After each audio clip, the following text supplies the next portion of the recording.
पूर्वा चौधरी और आपका खूब स्वागत है हमारे चैनल पर। देखिए, लगातार हम लोग झारखंड का ये प्रोटेस्ट कवर कर रहे हैं। इसी प्रोटेस्ट में एक चेहरा खूब वायरल हुआ। एक छोटा सा 13 साल का बच्चा, जिसके चेहरे से ज्यादा उसकी बातें अट्रैक्ट करती हो, जिसके बोलने का लहजा लोगों को पसंद आता हो। आज वो बच्चा मेरे साथ है। ना केवल वो बच्चा बल्कि उनके पिताजी भी मेरे साथ हैं। तो इनसे बात करेंगे कि इनका क्या नजरिया है इस प्रोटेस्ट को लेकर, और जिस अंदाज की वजह से ये प्रसिद्ध हुए, जिस वजह से लोगों ने इनको इतना प्यार दिया, वो भी जानेंगे कि आखिर वो कैसे आया, क्योंकि ये बहुत छोटे हैं अभी। कैसे हैं फैज? बस आपकी दुआएं हैं और ऊपर वाले का कर। एक बात बताइए, इतना मीठा आप बोलते हैं, ये मतलब कहीं से तालीम ली है या फिर इनबिल्ट है पहले से? ये देखिए, ऐसे तो किसी में इनबिल्ट रहता नहीं है पहले हाँ। से। पर मेरे ये 4 इयर्स का जब मैं था, तो आफ्टर दैट जब मुझे बोलना बहुत पसंद है, तो लोगों से इंटरेक्ट करते करते बातें करते करते ये जो मिठास है ऐसे आपको लगता है, तो ये इनबिल्ट खुद ब खुद हो गई। ठीक है। कौन सी क्लास में है फैज आप? मैं क्लास 6 में। ठीक है। हाँ। ये बताइए, 6 क्लास में जब बच्चे होते हैं आमतौर पर तो क्रिकेट में ज्यादा इंटरेस्ट होता है। स्कूल से आने के बाद बैग फेंकेंगे और ग्राउंड में खेलने चले जाएंगे। इस प्रकार के बच्चे होते हैं, कार्टून देखते हैं। लेकिन आप जिस उम्र में हैं और जिस कक्षा में हैं, कहाँ से इतना इंटरेस्ट आया कि आपको इतनी जानकारी है, और कहाँ से इंटरेस्ट आया कि आपको इस प्रोटेस्ट में आकर ऐसी बातें करनी चाहिए? सबसे पहले तो मैं और मेरे डैड जो हैं, ये यूं ही हम लोग यूजुअली स्क्रॉल कर रहे थे एक दिन वीडियो को, तो एक बहुत ही ज्यादा जो पॉपुलर वीडियो हुई थी और जो पॉपुलर प्रोटेस्ट भी हुआ है, जो कि जंतर मंतर का है। ओके, तो वो मैंने देखा। उसके बाद जब उनकी सारी मांगे पूरी कर दी गई, तो फिर मुझे पता चला कि हमारे रांची में भी ये प्रोटेस्ट हो रही है। तो मुझे लगा कि इट्स सेम जंतर मंतर ही हो रहा है यहाँ पे, तो मैं वही इंटेंशन लेकर यहाँ पे आया। सो जब मैं यहाँ पे आया तो मुझे पता चला it's about JPSC and JSSC paper cancellation. तो उसके बाद मैं यहाँ पे यूं ही रोम कर रहा था इधर उधर, तभी एक भैया हैं, उनका नाम नीरज है, वो झारखंड विचार पे काम करते हैं। उन्होंने अपने सारे कैमरा, अपने माइक्स को मेरी तरफ टर्न किया और वो मुझसे सवाल करना शुरू कर दिए, and I was capable of answering it. तो मैंने जितने भी सवालों का आंसर किया, उसके बाद जो है वो वीडियो मेरी वायरल हो गई। जनरली मुझे नॉलेज हासिल करना बहुत पसंद है और मुझे अच्छा लगता है लोगों से अपने विचार को शेयर करना और लोगों की बातों को। बहुत बढ़िया। देखिए, लोगों ने आपको बहुत प्यार दिया। एक बात मुझे बताइए कि आप इससे पहले भी कभी किसी माइक पर आप बात कर चुके हैं या ये फर्स्ट टाइम था आपका? हाँ, मैं इससे पहले भी माइक पर बात कर चुका हूँ, ये मेरा फर्स्ट टाइम। मतलब डर नहीं था, वो जो एक धक धक होता है वो नहीं था? नहीं नहीं, वो नहीं। ठीक है, बहुत बढ़िया। अब ये बताइए, अब आते हैं मेन मुद्दे पर। बिल्कुल। क्या पर्सपेक्टिव है आपका, या किस तरीके से आप इस प्रोटेस्ट को देखते हैं?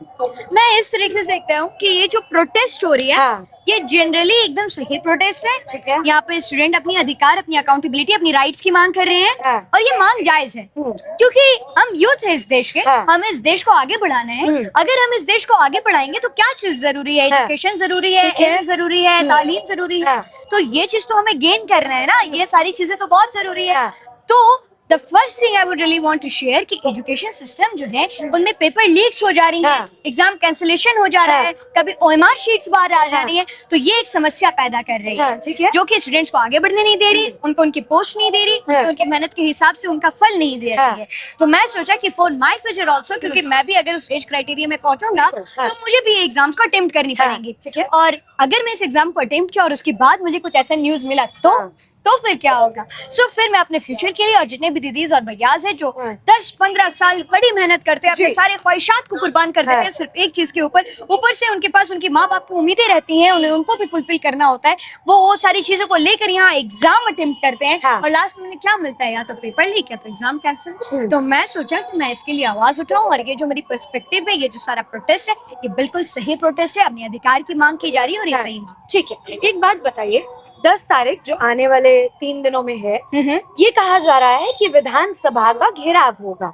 अच्छा। मतलब जो विधानसभा में जहाँ सत्र होते हैं, उसको स्टूडेंट्स द्वारा घेरा जाएगा, क्योंकि जो आपकी हेमंत सोरेन की सरकार है, वो आप जैसे और भी तमाम जो बड़े बड़े स्टूडेंट्स हैं, जो जेपीएससी जेएसएससी की तैयारी करते हैं, एग्जाम देते हैं, वो घेराव करेंगे। क्या कहेंगे? क्या इससे क्या सरकार आप लोगों के सपोर्ट में आ जाएगी, लगता है आपको? देखिए मुझे तो लगता है कि माननीय सरकार, माननीय हेमंत सोरेन सर जो इस वक्त देख रहे हैं, हाँ। ये हमारे साथ आएंगे। हाँ। और जैसे कि सर ने 11 स्टूडेंट्स को भी बुलाया है, हाँ। तो एक उम्मीद की किरण भी मुझे नजर आती है कि हाँ। शायद हमारी जितनी भी मांगे हैं वो सारी मांगे पूरी कर दी जाएंगी। ठीक है, अभी देखिए आपने कमरे का जिक्र किया, आप कंफर्टेबल है ना कि मैं आपसे कोई भी सवाल करूं? I am comfortable. ठीक है, वेरी गुड। ये बताइए, देखिए अभी सरकार ने कहा कि हम बंद कमरे में बात करेंगे, लेकिन स्टूडेंट्स जो है वो कह रही है कि हमें प्रेस कॉन्फ्रेंस करनी है और हमेशा सबके सामने खुल के बात करनी है। तो क्या लगता है आपको, सरकार ने ये प्रस्ताव क्यों रखा कि हमें बंद कमरे में कुछ स्टूडेंट्स से बात करनी चाहिए? मैम इसके बारे में तो नॉलेज नहीं है, इसके हाँ। बारे में तो मुझे थोड़ी सी कंफ्यूजन है कि सरकार ने ऐसा क्यों कहा, मुझे खुद नहीं पता उन्होंने ऐसा क्यों कहा। और जहाँ तक ये स्टूडेंट्स की बात हाँ। है कि इसे प्रेस कॉन्फ्रेंस में लाना चाहिए, इन बातों को टेलीकास्ट करना चाहिए, तो वो सही है ताकि लोग भी देखें कि क्या डिसीजन सरकार ले रही है, आगे क्या डिसीजन रहेगा सरकार का, क्या अप्रूवल रहेगा, क्या ये अप्रूवल रहेगा, क्या ये रिजेक्शन रहेगा। तो वो चीज जो वो अभी भी मांग कर रही है वो भी सही है। ठीक है, आपने एक लड़की है, एक संगठन की प्रेसिडेंट है, नेहा बोरा उनका नाम है। हाँ, हाँ, आपने सुना है उनका? जी जी जी ठीक है, आप फॉलो करते हैं उनको या फिर जो सोशल मीडिया पे देखा है? हाँ, मैंने सोशल मीडिया पे देखा है। फॉलो नहीं करते आप उनको? मैं फॉलो करती हूँ। ठीक है, बहुत बढ़िया। यहाँ पर नेहा बोरा आई थी और उनको स्टेज जब दिया गया तो उनके ऊपर इंक फेंक दी गई, और जिन्होंने इंक फेंकी उन्होंने कहा कि ये एंटी नेशनल नारे लगाती हैं, उमर खालिद की सपोर्टर है, इसलिए मैंने इनको ऊपर इंक फेंका। कुछ आप इस पर कहना चाहेंगे कि उनको स्टेज देना सही था या फिर जिस भी व्यक्ति ने उनके साथ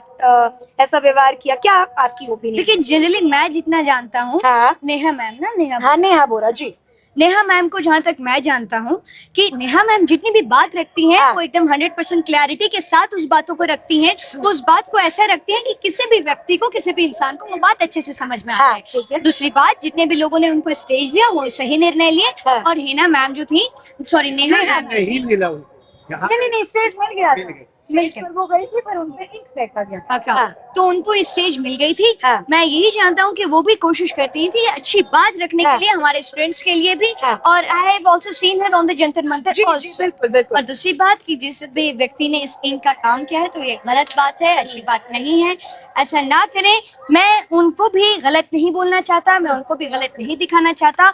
मैं जो जितना भी इल्जाम हाँ। है वो मैं शैतान को देना चाहता हूँ जिन्होंने उनको मजबूर किया ये काम करने पे। हाँ। कोई भी व्यक्ति बुरा नहीं होता, कोई भी व्यक्ति क्या बुरा बात? नहीं होता।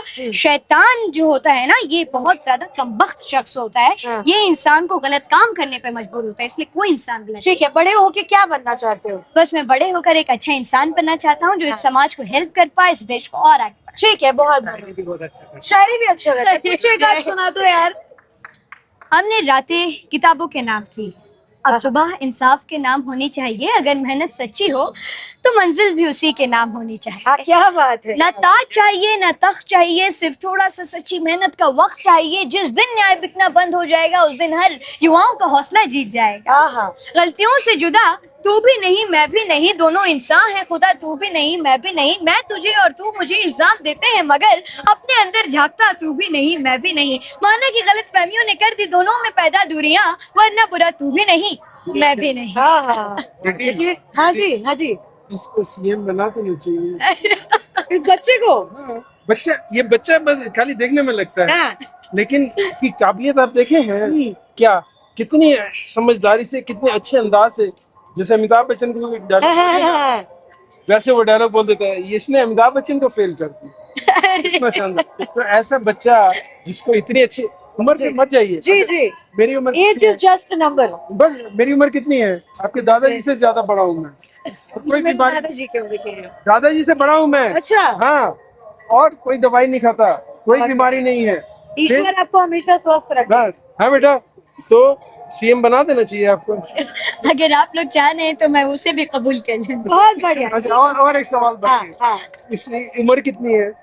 13 साल। सिर्फ 13 साल। हाँ। हाँ, मैं इसके लिए शादी की बात सोच रहा अरे हूँ। करा दे। ठीक है, तो अभी देखिए जिस बच्चे से हम बात बेटा कर रहे हैं, आप बहुत अच्छा अरे। एकदम सीरियस हाँ। बात। और सीएम का जो मैंने कहा ना, वो कहने का मतलब ये है कि आपकी बात करने का अंदाज इतना हाँ। अच्छा लगा, ये मैं उसकी तारीफ करता हूँ। हाँ, बहुत बहुत शुक्रिया। और मैंने दूसरा एग्जांपल दिया अमिताभ बच्चन का। देखो अमिताभ बच्चन क्या करता है फिल्मों में, डायलॉग कैसे दूसरा delivery आदमी भी बोल करते सकता हैं। है। वो इतना शानदार डायलॉग बोलता है कि लोग तालियां बजाते हैं। हाँ, तो आपने वही काम किया, तालियां। और आपकी तारीफ बहुत लोग करते हैं। आप बस- कहाँ रहते हैं? मैं यही रांची रहता हूँ, कहाँ? पथल कुदवा। अच्छा, पापा क्या करते हैं? मेरे पापा वीआईटी मिश्रा में सुपरिटेंडेंट एडमिन थे। मेरा बच्चा जो है सर आप थोड़ा सा मिनट देंगे, ये ओवर हो जाता है तो फिर मैं आपके साथ हाँ हाँ हाँ पापा। रेस्ट की जरूरत नहीं है, ये फुल चार्ज है, मैं भी फुल चार्ज हूँ। अगर आप मुझे कहेंगे ना रेस्ट ले लो तो गलत हो जाएगा, काम करता रहेगा आदमी वो फिट रहेगा। इसलिए हमें खास बोलता है अगर आप आ जाइए। ये तो भाई आया डेलीगेशन जीतने वाला, ठीक है चलेंगे उधर तो फटाक से खोल चलो। लोगों से मिलो, बच्चों से मिलो, ये बच्चे इनसे सीखो, इनसे सीखो। झारखंड की नई आवाज बोल रही हमारे साथ में जेम सिन्हा, ये जो आजकल बहुत वायरल चल रहा है, खास करके जो जेपीएससी जैसे प्रोजेक्ट चल रहा है जयपाल सिंह स्टेडियम में, वहाँ एक नई आवाज लोगों को मिली है। सबसे पहले बहुत बहुत स्वागत है आपका। बहुत बहुत शुक्रिया सर कि आप मुझे इस वक्त कास्ट कर रहे हैं और आपने मुझे इस काबिल समझा कि मैं इस इंटरव्यू को दूं। सबसे पहले आप ये बताया किस स्कूल में पढ़ते हैं? सर मैं Saint John's school English medium में पढ़ता हूँ, एज 30।